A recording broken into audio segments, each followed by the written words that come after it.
Hello everyone, my name is Jaleesa. For the start of this new year, we hope to learn and know more about Jesus by finding the meaning and significance of the various names he is known by.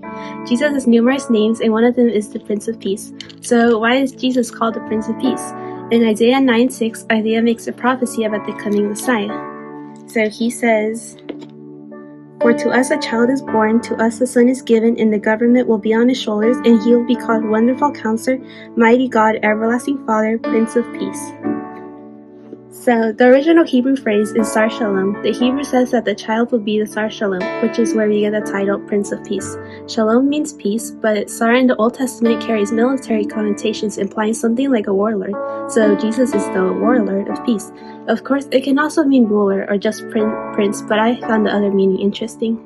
During the first Christmas, the Roman Empire was at its peak, having gained power through military might and political oppression against anyone who opposed them. While Rome claimed to establish Pax Romana, or Peace of Rome, this was more of a political slogan than a reality. People weren't experiencing the peace they claimed to have brought. The emperor could bring peace from war on land, but he couldn't bring peace from grief and envy. The emperor couldn't give peace to the heart, which is what people wanted, even more than outward peace.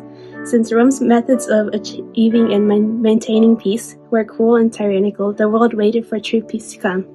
In Luke chapter 2, verses 8 through 14, where Luke recounts the angels announcing the birth of Jesus to the shepherds, it mentions the arrival of the heavenly host, which meant an army. Heaven's army was sent to announce the birth of the king, but how would this king or warlord establish peace? Would he do it just like how every world leader had in the past? Historically, people have rejected God's way of building a better world and instead have chosen to do terrible things. But despite his power, Jesus did not come as a tyrant. Instead, he was born to give his own blood to establish peace, something that no ruler had ever done before. So in Colossians 1:20, it says, "And through him to reconcile to himself all things, whether things on earth or things in heaven, by making peace through his blood shed on the cross." So the blood that Jesus shed on the cross for us brought peace. Luke tells of an army of heavenly angels announcing the birth of Jesus and singing a song about a peace offering from God. This is a paradox, since armies were typically sent for war, but this army was sent to bring peace. Jesus did not come to wage war against people with the armies of heaven, but instead to wage war against sin. He didn't shed the blood of others to establish peace, but instead he shed his own blood. For us, this means that since we are part of the Lord's army, we are called to be people of peace, not of war. In Matthew 5:9, Jesus says, "Blessed are the peacemakers, for they will be called children of God." So, true peace, unlike the Roman peace through military might, Jesus, the Prince of Peace, secures the peace that our song longs for. He is the only one who can bring true peace to us. So I hope this could help you understand more about God. May God bless you, and may the peace of the Lord be with you. Hey, welcome again. I wanted to share with you a couple thoughts about the Holy Communion, the Lord's Supper. And the main idea today is that the Lord prepares the table for you.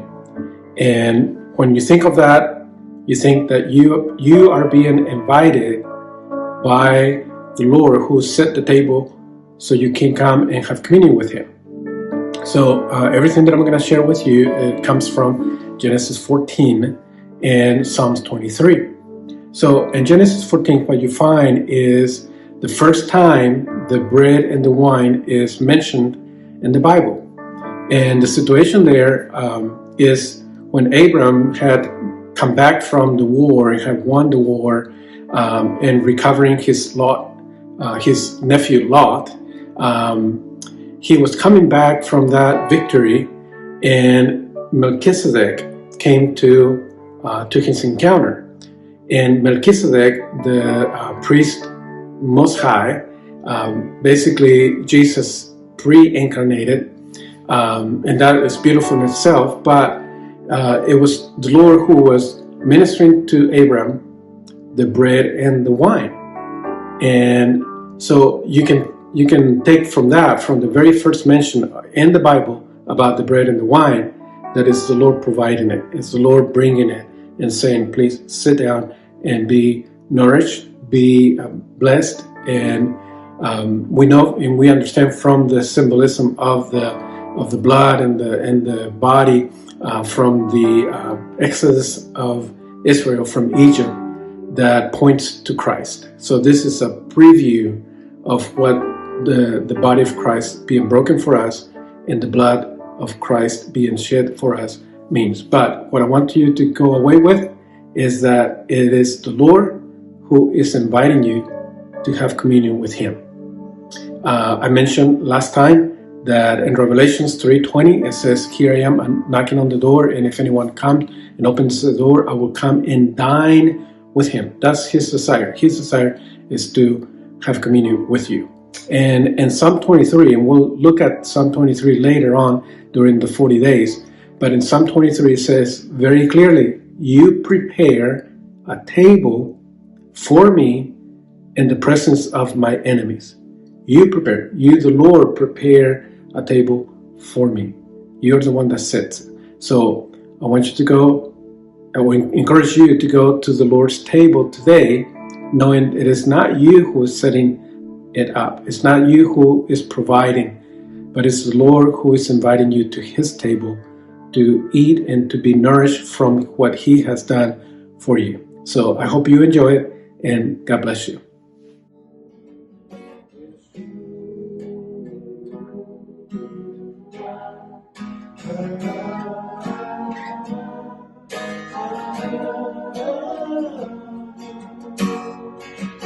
Yeshua.